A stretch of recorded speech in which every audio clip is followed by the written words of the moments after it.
Hi guys, welcome back to my channel. For today's video, ipapakita ko sa inyo ang daanan namin. So ayun guys, kung makikita nyo may kabayo, kinakargahan nila yan ng mais kasi hindi makakarga sa motor kasi ang kapal ng putik dito. Ilang days kasi umuulan kaya yung daanan namin nasisira at maputik. So ayan guys, kailangan itulak yung motor papunta doon sa taas. Yan, kawawa talaga yung driver tsaka yung motor kasi kailangan talaga ng lakas para makaalis dyan sa madilim na putik na yan.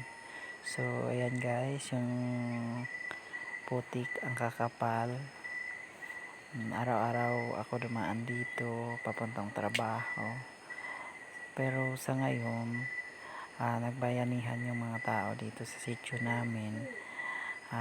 Nagtulungan silang lahat para lagyan ng buhangin at saka yung mga maliliit na bato.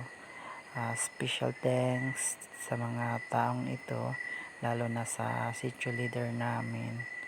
So ayan po yung sasakyan, nakakarga ng mga maliliit na bato, tapos dyan nila ilalagay sa daanan para matuyo yung putik. Sa ngayon guys, pwede na daanan yung daan.